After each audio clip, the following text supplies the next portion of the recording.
everyone. This is The Chat, brought to you by Teens with the support of Arise Education. And basically, The Chat is a platform where teenagers meet to discuss about different controversial issues which are affecting our lives daily. So before I go any further, my name is Umuraza Joanna Gladys, and I'll be your moderator today. I would love my fellows to introduce themselves. Hi, my name is Wasa Blessed Buranga, and I am a finalist at Kashura Girls Academy, and today I will be joining Teens for a discussion today. Thank you. Hello guys, my name is Kalisa Kesabon Peter. I'm not a teen, that is to be said first. But I like the discussion. I used to see their discussion and I said, why don't I join them? So I'm really privileged to be here and I expect a very good conversation. Thank you very much. So before I go any further, if you want to give us any opinions, you should like, share, comment on on our YouTube channel, DM us on any of our social media platforms, Instagram, YouTube. You know, if you want to be part of a panel, you want us to talk about some things that you think should be talked about, please let us know. So I'm going directly to our topic of today. So our past video talks about women empowerment, and now would love to talk about feminism in itself. So basically the theme of today is feminism a true definition of women empowerment, or is it even more? Does it tackle all these things that we wanted to tackle or not? So I hope this is going to be a very interesting discussion. Now, I would first like to ask, what is feminism?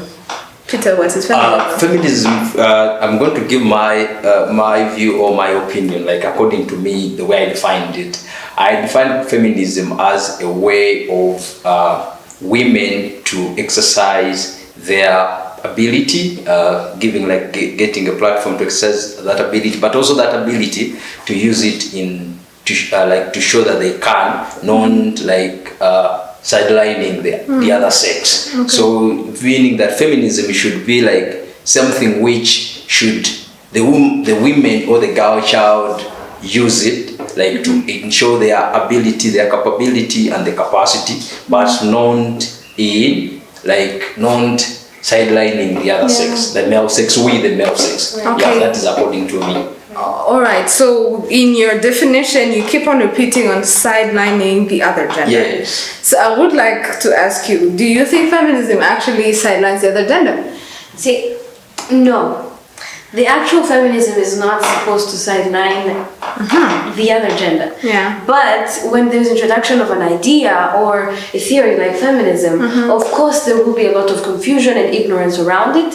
So some people will use feminism as a way to attack the other gender. And feminism is not really anti-men's rights, but sometimes it will seem like it because some women will just take it to a whole other level. So I feel like vague feminism can put the other gender on the sidelines, but the actual feminism is supposed to achieve equality. Okay. Just that. Okay, so you want to say there is actually an actual feminism and what people say feminism is, or are claiming feminism is?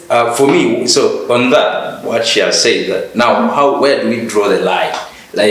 And how are we going to be able, and especially the female sex, how are you going to be able to defend that? Because if everyone is using it in his or her own and the way they view, so how are you going to create and have a conventional understanding?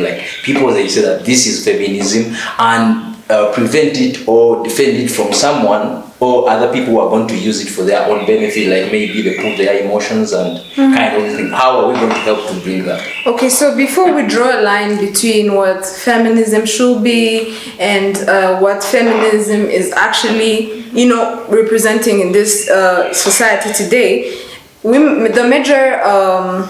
the major point of feminism itself is women empowerment, which we actually talked about in the last panel we had. Now, I would love to ask you, Blessed, has feminism, really achieved women empowerment, or has it gone way beyond the lines, or has it not yet done it? So actually feel like feminism has done all of that. Feminism has gone out of the line. Feminism has helped achieve women empowerment and several other tiny details, because the idea that women deserve social, political, and economic equality with men has led to a little bit of education, and people have actually tried to understand that women can, that they deserve a chance, and all of that has given a platform to women empowerment and organizations and initiatives to help women actually get empowered. But again, like we're going to keep noticing in this discussion, feminism has been a bit radical, that it has gone to the very shallow stuff, and every day we have people shouting out about body rights and all these other very small things, if you ask me. And all of this actually overshadows the idea of achieving equality and helping women who are still overshadowed by men and other people in their communities. So all of this makes feminism very vague. So in a way, it has helped empower women, but in another way, of course, ideas and theories will always have like setbacks. So in these setbacks, we have examples of where men are like looked at as a target, or where feminism goes overboard and it's just like too extreme, if you ask me. Okay, so that brings me to a hashtag or a statement that we all know: men are trash.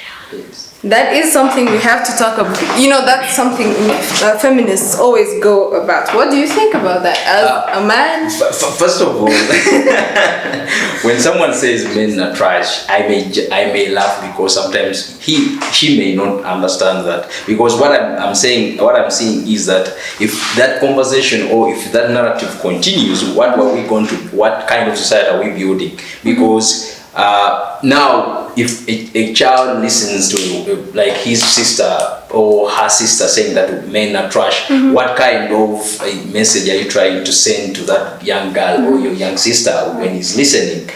Second is that, because we are saying we are looking at the family as one of the fundamental unit of a society, that everything is based on the family. So if you go with such a mentality, how are we going to now to be able to bring up a very behaved society, which is accountable, which is very respectful, which is because already you have made the other sex to appear like it does nothing, like it can contribute or it can help. So how are we going to build a very respectful society, which is going to say that I listen to you, but like which can listen to each other, like, and respect your idea or what your submission. So that I think that is the way she defined that should be. I think that should go to the shallow side of So which means because the thing is that when men are trash, it's a very big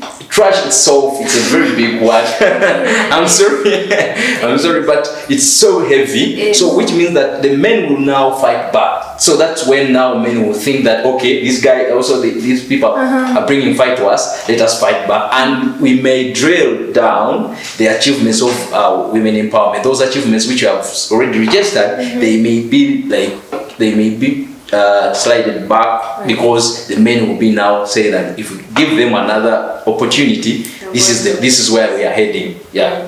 So generally, what I believe is, like you said, somehow that statement is showing the men that you guys are actually bad. Right. We women are good. It's no longer about equality. It's now about we are better than you. Right. So with that, I want us to come to one thing. There has been a lot of rape.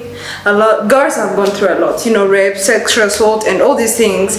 And it all comes back. Sometimes it always comes back to body image, and I think you mentioned that. Okay, how are you dressed? How are you looking? How do you present yourself? What message are you conveying with what you're wearing today?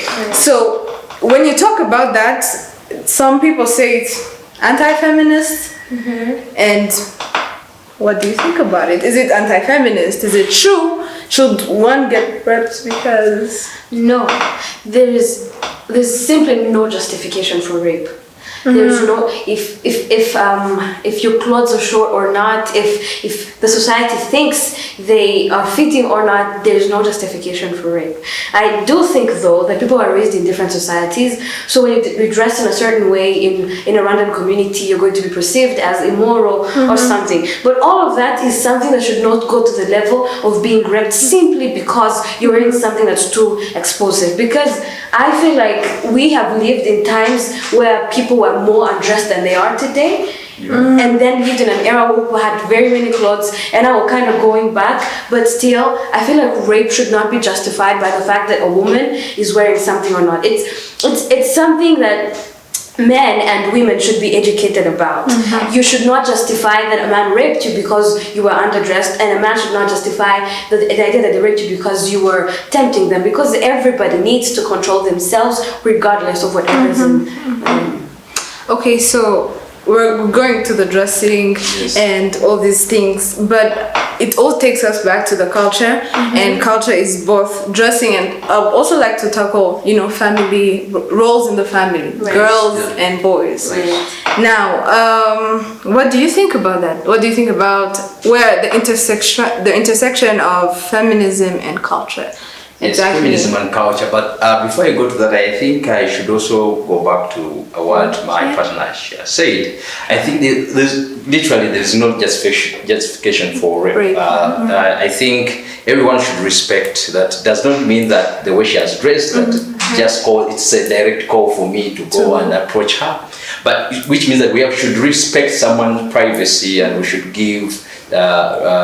We should recognize the rights, and she may have a very good reason why she has dressed like that. I may not know. So I think rape should not be justified because someone the way he has dressed. Going back to the family, I think feminism it's good if it's managed, and if the society, if the family is taught, from the word go, the boy or the brother should understand that his sister is known, also she's capable. What the boy can, also the sister can. That is the first thing. And it should go back to the family, that the parents are the ones who have to bring up that kind of belief or ideology, in the boys. The boys because for me, I was raised by a single mom, but now I know very well that the girls are like this because I literally experienced and I saw that how the single mom was able to raise 3 boys, 2 girls, and you could see the way she was struggled and so I think the boy, the family, the father and the mother, they should reflect that. They should reflect that, because children learn a lot from what we are doing than what we tell them. Right. So if you if you come and you shout to the mom in front of the kids, don't expect the boy who's going to be the father of tomorrow to respect the wife whom he is going to get. Then also, if a mother comes and throws his bra, what everywhere, and then if the husband intervenes and she makes him to keep quiet because maybe she has in terms of finance, she's a little bit. So I think all thing has to go back to the family, and the family, the people, they should understand that when you are together, you are trying to build a generation, and so everything which you have to do, you have to say that how the other generation which is going to come, the generation which you are giving birth to, how do you want it to be like? So that's where the whole thing, and which means that when we go back to the feminism, the woman should also make her husband to understand that if I'm talking about women empowerment, if I'm a CEO, when I come back, yes, I'm a CEO, but don't, she has to make him to recognize that, but not in the very, radical way, so submit, you're going to, if it's me or no one else. So I think that's where we have to start from, and all of us, we have a responsibility to respect each and everyone's, ability, and all of us, we have to provide that ground for everyone to exercise his or her ability and capacity. Yes. Yeah. Before I go, I think one of the things about sexual assault, rape, our generation, a part of our generation and past generations, they've taught us, Joanna, don't wear too short stuffs, you're going to attract the attention of men. But have they taught my brother, when your sister's wearing a short skirt, Yes. that doesn't mean she's looking for something, or that should not like push you to wanting something more. Right. It all comes back to the grounds on which we are educating. Maybe our children will be taught that. When I'll teach my son, son, they don't do this because a woman is just like this. You shouldn't assume that she's needy for something else, or that she's a prostitute just because she has worn like that. I believe that that's a place which we should all be able to correct. I think all of us, we have to go back, because you see, this week I saw a very good post, and when I read it, I laughed. Then when I internalized it, it's when I thought, I gave it a very good thought, because I saw a post when someone saying that men can, boys can impregnate how many, I don't remember, it was like 9. And then they were saying that, but every contraceptive which comes, the technology which has been coming in reproductive health, it has been targeting women, and it is and also our society, instead of every time you hear that girls are getting more pregnant, but then what about the boys? The boys are they just walk on. So I think, but that goes back to the family, that the father and the mother they have to sit down and they counsel the boy. They talk to the boy that this thing, yes, for you are going to walk away, but the damage which you are going to make to this, would you wish your sister to pass through the same experience? If so, we have to make the boys to recognize that it is known and the whole the whole media and the whole activism which is around sexual reproductive health should not be looking at the female side only, but the male also have to be engaged, because we're only now, I think, men, the only thing which they bought us is just a condom, but there is a lot of extra contraceptives which are targeting women. So I think that the whole thing has to change from there. Also, the government has to look the other side. That how can we engage the boys also to bring them to attention that this is also, they have a hand in this, and their hand is very heavy. So now going to family. I'm still on culture and family roles. There are things that are for girls in our culture, in any culture. A girl has to wake up, sweep the compound, and then the boy might wake up early, but he's going to go for something that's more of a go with the dad to somewhere they're building a house. Now, isn't that portraying some weakness in a girl? And we're not from childhood. Haven't we felt from childhood where we are pushing the boys to go for the more intellectual kind of work, and for the girls for kind of easy home kind of work? Is that a problem? Or let me change a bit my question. There is where, so if a man can go out with his friends to drink, it's okay, but because a man can do it, then a woman should do it, because we're fighting for equal rights, or everyone has the right to, what do you think about that?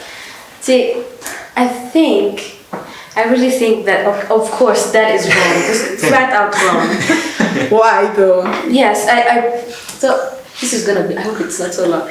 See, I believe in biological differences between men and women. I studied biology, it's basic biology, but I know. So we're very different in that men's bodies are built in a way that it's easier for them to get stronger with exercise. But we have ladies who are really strong as well. So that's not a point. But anyway, what I'm trying to say is that sometimes... Samenia from South Africa. See? But I do not think it's a justification for allocating specific roles to a boy and to a girl. So I do know ladies who can be very efficient in carrying heavy things, and boys who can be efficient in cooking. Yeah. And all of that is not one. yeah. It's not humiliating to know how to cook. It comes in very handy. Yeah. And so what I'm saying is that really in families, what should be done is like figuring out who is good at what and who is good at what. If your wife is getting a good job and bringing in a lot of money and you're okay taking care of the kids, there's nothing humiliating in all of that because you're running your house, it's on your principles. It does not matter what everybody else's families look like because at the end of the day, it's you and your kids and how you're running your home. See now, but in the society we're raised in, you're a girl. If you're strong or not, your job is to cook, to mop, and to make sure that everybody has food. And the boy is like to run around and go get something because they're faster and stronger and all of that. And I feel like yes, it does portray a message that girls are weak. And biological differences don't mean that we're weak. It doesn't really, because I mean with all this science and technology we have ways of altering that. I mean what it does mean is that sometimes we're good at different things, but it doesn't mean you're any weaker. So my point is that they should let the girl actually do what she's interested in. If your brother can mop and you can go with your dad at a construction site, there's nothing wrong with that. See, but then because of the past and all of that, it's like going to take a while before we fetch all that mentality out of everyone's. I think I think that's when women themselves or yourself, you have to come up and challenge this, not in the bad way, but in the very good way, because all of these women which are talking about women empowerment started after the Second World War. Why? Because in the British, it started in Britain because the British during the Second World War, girls, they were made to go because every boy who was like 16-year-old had to go to the war. So now they made these girls tell them that you have to go to farms, and they brought a name called the land girls. They were made to go to the factories and what. But when they first went, when they were putting on skirts and dresses, long dresses, that's when the innovation of a jumpsuit came in, because they wanted to give freedom to women so that they can be able to work effectively. So the jumpsuit was created to give more freedom to women so that they can do the mechanics and the whole stuff in the factory when they are like comfortable and they are not like. So I think that's where we have to start from there. But also by then there is so many things which are happening in our society, which for us we think that they are very small, yet they mean a lot. You have talked about the culture and thing. Here, I normally, when I'm talking to my fellow boys, like sometimes they say, they tell you that men don't eat watermelon. I'm like, where did you get that?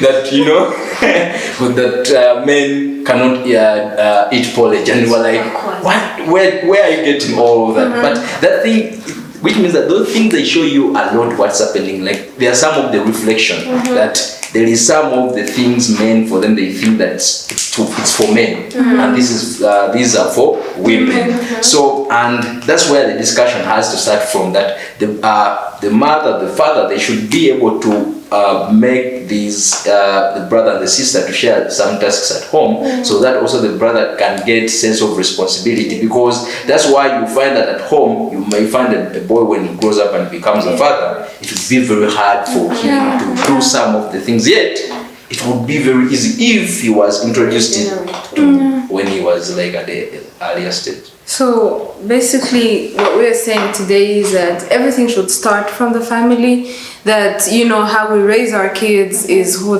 they're going to become, and we should start feminism from there. Then we can actually get to the point. Now I want to talk about something that's a very big part of feminism, which is gender quotas, whereby they're giving, they're leaving out a percentage, like in the parliament for women.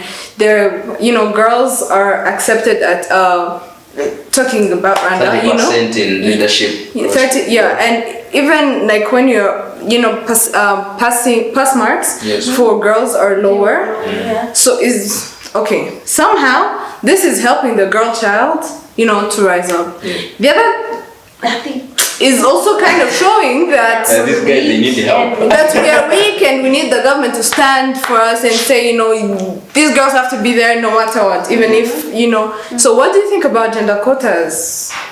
See, I think gender quotas have been counterproductive, but also very helpful. I think we need quotas in the beginning of a movement like feminism and women empowerment, because when people don't have a voice, you can't expect those who deny them of their voice to, like, at some point magically give them a space. So the gender quotas were there to, like, help women come and show out their strength, not give them the strength, but give them space for them to show their strength.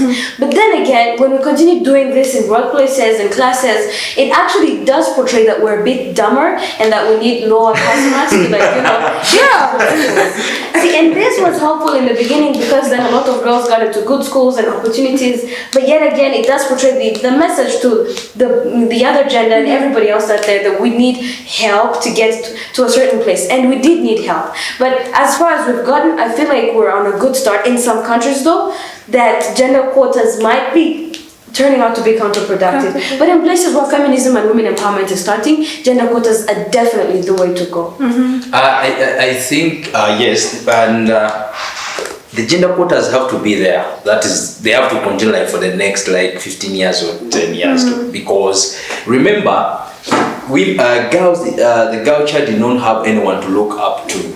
So we had to first create such a kind of environment so that also this young girl who is just at home or just starting to go to school, he knows that at least there is this one whom, like, for us men, we had everything set because you start when you have, you know, that your father has, like, in the Rwandan culture they used to have cows, and those cows they used to go, you know, with the boys, and then the girls, it was the kitchen it was their office. So we have to start from there.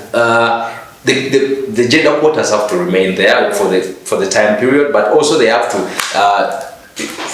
for the time also in the next 10 years they have to, maybe they reduce, they look at, maybe they put it from 30 to 20 to 10, like they go on reducing gradually.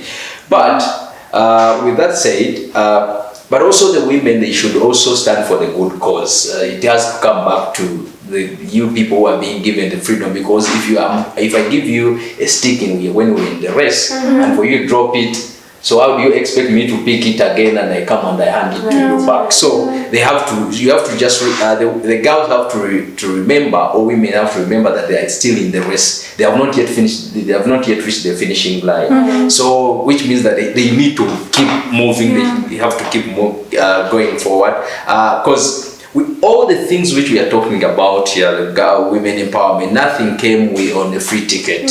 Because also women the first time they participated in the election, it was 1911 in the US, and the women themselves, they're the ones who went on the streets and they demanded that, they said that we have to vote. We have to vote. They started riding bicycles. By the way, bicycle is an object of women empowerment. They moved, they went on, they started riding bicycles in New York City and what. So they governed themselves together, and then this when the Congress recognized that I think women also need a voice, because they so how do you make yourself count? That is the biggest question. A little bit on that. I think though that the gender quotas have made life very hard for men. Because let's look at a country like Rwanda. We have Imbuto Foundation and several other great schools for girls. And then there's a boy who's like getting good grades, but then he's not going to get awards after he passes. He's not going to get into a very good school. And all of that is just like, I feel like at a point in the future we're going to have manism. And it's really sad because then these boys really want to be girls at the end of the day. And it's ironic how if we keep on like giving every single part of what we have to the girls, then in the future we're going to have like history. They will not, because if you look here in Rwanda, how many girls schools we have, like Gashola and what, they are very few. But also we already boys, they are being funded by their parents, because I'm not I mean, it's not like we expect every boy to be rich. Not to be rich, but those few also, they still have their opportunity. So they still I could justify a lot of gender quotas, like a lower pass mark, like girls have menstruation every month, and for some people fall sick with that. That's true. That's true. So if on average every month I have to miss 2 days, Off for days. you know, in a month, how many are those? I mean, in a whole year, you know. So well, that could be a reason to why we should at least have, you know, a bit. Yeah, I'm just saying. And It's gonna be more. you know, but I also think that at some point, you know, they're doing it for gender equity, you know, I see, bring I understand to it. bring Yeah, to yeah. bring, you know, the women, you know, up, you know, on almost the same level. have But to I be also think on a long term it's going to be You have to be counterproductive. more Yeah, we need to motivated. know when to stop. No, Yeah. you have to be motivated because these boys, like We don't need boys, motivation, no, I'm though. saying no, I'm not saying. But remember where we are coming from. We are coming from a society where it already shows that women to be maybe like they have to be the other side. It's the kitchen, it's taking care of the babies. So like some organizations they saw that it is. So we have to promote these women and to show them that they are able. So that one, if your brother or me, if I see a girl being given an award, then I may not try to understand the story like behind that, but at least for seeing her on the screen and I will clap, and that one it will change my mindset a little bit that also she's worth. Yeah, definitely. Girls are at a disadvantage. That's why. Yeah. I'm just saying. You know, I also believe that on the long term, if we Yes, on the long continue, term it does. you know, giving these things to girls, they're going to think they, you know. They just need to sit and wait for the opportunity to come. Yeah. And boys have to become. So they have to know when to. But it has been how long? Well, we have to also look at. It's still. I get it. We still have a very long Long way journey to because go, for centuries men were told you guys are good, Yeah, and some countries for are still like wait. you know. Yes, they're still motivated. Like women, we are self-motivated. Like it's like. We don't want that. That's my default. I actually think some men need more gender quotas than women.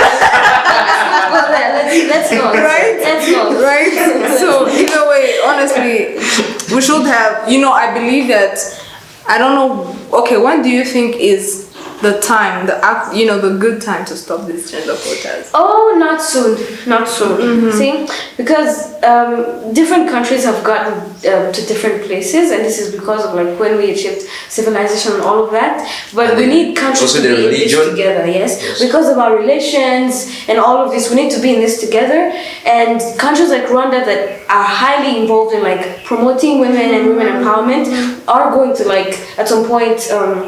Affect others that are still backwards, and so hopefully more years, like I think actually much more than 15 years, we still need all of this to still be in existence because some countries are like still very Anyways, let's move on. I want to bring in a small thing. Yes. You know, you talked about cows, and I remembered dowry, you know, bride price. Yes.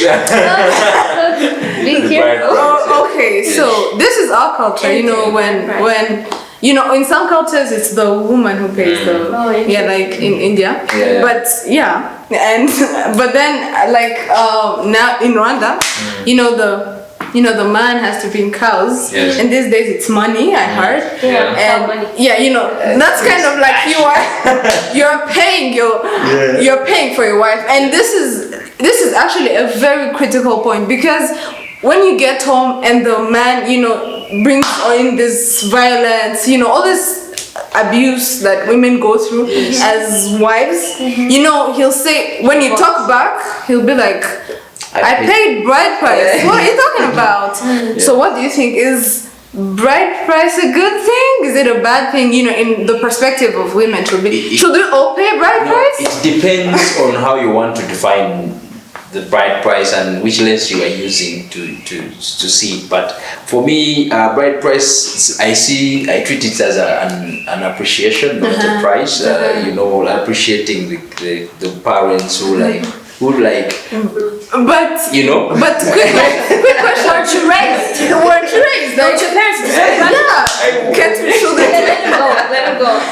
Go on. I was, but but also we have to accept that it should not be. I think the men themselves, those ones who are violent, they are literally, they are just using it as an scapegoat. No, just an scapegoat, like, you know, I paid for you, but they are literally themselves, they are violent. But some people actually. Yeah. So I think it should not be treated that way. But bride price, at a certain moment has to go away, because we cannot we cannot dictate someone's understanding and their perspective. So, but with that said, bride price, it has to, it's part of our culture, so we should not also degrade our culture a little bit, but we have to just change the narrative around it. People to learn to see it like as a price, as also the word, like the way we have to just innovate the word, like the Americans innovated corruption to call it lobbying. So we have to we have to just change the narrative around it, and we give it a new face value. I feel like you have this thing you want to say. I just want to be careful. See, I think the reason as to why it's called a price in the first place is because when you don't offer it, you can't get your wife. And so that's a big problem to me, because then it becomes a cost. But if it was really appreciation and you were allowed to like pay it in installments, let's say, or like to give it when you actually get the money, that would be culture and still not a price. But then the idea that without dowry you can't get your wife just makes her seem like, I don't know, a prize to be won. But who defined it for us? It is the whites who defined it for us. For us here in Africa, we used to see if you look at this, it's not the wives. Yes. I mean, it's not the whites who taught the men to say, naragukoye, and so you're doing all this. When I paid my cash, that's not. It's actually something that was inbuilt. It's how we were raised, and I wonder, when your wife is not good enough, let's just say, do you get what? Do you get the money back? The money back. At the end of it, or if it's appreciation, then it's an appreciation. Also, though, if it's appreciation, I feel like it undermines what the boy's parents did. Because if you're really getting a good husband, doesn't that mean their parents did a great job, right? And they deserve appreciation? I'm not saying let's change culture completely, right now, but I'm saying by changing the narrative around it, let's say, for example, if the man can't afford the bride price at that time, let him take the wife still. The problem is that you guys, like the bride and the groom, they're not the ones who take the final decision. It is the parents. So you see, now the parents, remember where we are coming from. The parents still, because if for him he paid for your mother, so you see, like, man, you have to go. So well, okay, then let's both pay. Let's leave. Let's leave alone your father. Let's talk about you. Like, okay, for me, if you had a daughter. If I had a daughter, I think don't put words in my mouth. So I think if they love each other, and they love each other, let them move on, and if they love each other. Yes, but also there's some things which also should there should be family values. Sometimes. Culture is important. Yes. So we have, we've talked about feminism and how good or bad it is. Yes. So exactly, it is a good theory when you think about when women and men are, equal and have equal rights, opportunities, equal pay, everything. It is a good thing. But since we also talked about, how it's goes on the extremities, what do you think went wrong? This will be our last question. What do you think went wrong when they were introducing feminism, or what do you think should be corrected? I'll start with you. Okay, so I think it's because of the rage the other gender had. So ladies were oppressed for a long time, so when they were given the voice, some of them started asking for things out of rage and like wanting all these things they never had the chance to have. So when you're like really doing things out of rage and you're not calmed down, sometimes you go a little bit overboard and end up targeting other people and viewing them as rivals. And so all of this kind of overshadows the idea of achieving equality and makes some women think they should be above men. Sometimes ladies refer to them as the best creatures, which I think is not a debate we should go into, but that's if you ask me. So the problem again was that when feminism was introduced, we weren't all on the same page. So those that were leading us into this movement were doing it in their own way. See, we were just like following along, and therefore we had all these misconceptions around the idea. And sometimes we think that the existence of the other gender in workplace positions is like a threat to our rights. And I feel like that's just wrong. Feminism should not target men. Feminism should target everyone who has a misconception. That can mean women sometimes. And feminism should actually always, I feel like it should mostly look at the basic things, like trying to help women get equal pay, equal rights to move around alone without a man in like Arabian countries, and not really go so much into the idea of like body rights and all this. The reason why I keep coming back to this is not because I think women should like be covering themselves up in all this and all that. It's because I think that when these ladies who have a voice always talk about their body rights and all of this, it only means that that's the problem in society. And those women who are actually back there and need help don't get it. So that's my stance. I think we, like, let me speak for the men. You excuse me, those ones who are out there. Let me, them, the one who is representing you. So, the reason why, for me, I think everything started from the beginning. We got it wrong. Also, the gender balance, or because there was no preparation. There was no education to both parties. How do we go about gender balance? How do we go about women empowerment?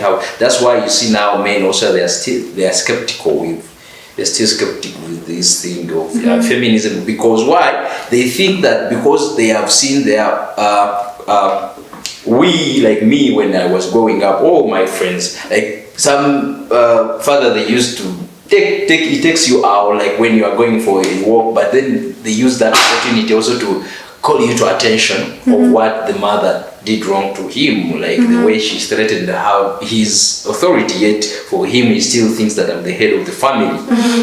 So that when we came to realize that when we now hear a new word like feminism, we're like, okay, so it's only female, it's not us, so we have to fight back, which means that all of us, what we have to do is the society. The male sex has to be taught, has to be educated, that the things really help in the society. You know, there is a lot of statistics which have been coming out on the Economic Forum telling us that when we empower women, 2.5% increase in GDP. And yes, we accept that. But how often do we, or how many people have access to such reports? How many people, because remember, these, as you have said, that these videos which are talking about the body rights or whatever, are the ones which are going viral. But the ones which are educative, they are stepped on back. Like they're not getting the audience, which is also a problem. So which means that what we have to look at, how are we going to make that these educational videos also reach the other end? Because like in countries like India, where they're using rape as a weapon to silence some category of culture or tribe, like this tribe goes and rape the other tribe because so we are still having such problems. But in what I should call on is like we men, we have to get prepared, because we cannot continue fighting. Change will change us unless we are not. So what we have to do is just to respond, not to react. Yes, because when you react, you react with emotion, angry and what. Yet when you respond, you have time to think and you say, how will I move here? How can I treat my sister? How can I best approach her? How can I, all those things. So we should not react, we should respond. And also the same to women, they should not react, but they should respond. Okay. Yes. That's very great. Well, my point of view is feminism should be, should tackle first, like you said, unequal pay, education, all these things before body rights. Yes. Because if we are making, body rights the focus or the whole point of feminism, then we're actually saying, oh, that's what minor. was, that's minor. It will be minor. We're making it like a major, case or whole point of feminism. Well, I believe women should actually dress however they want, however it suits you. But that's not the whole point. Just because you can wear the way you want doesn't mean you have that doesn't mean you have enough money. Doesn't mean other girls outside there are actually going to school like they should be doing. So I believe we should set back our focus on education, on what's most important. Yes. So thank you for tuning in, following this video. Again, this is just 3 people representing a whole lot more people. So if you have any ideas, comment and we shall read through those. You can DM our Instagram account, Twitter. Our username is Teens, and be sure to actually give us suggestions on what should we talk about, because you are the ones who matter. And if you also want to be part of a panel, you know what to do. Just hit our DMs. Thank you so much for tuning in. We love you. Bye.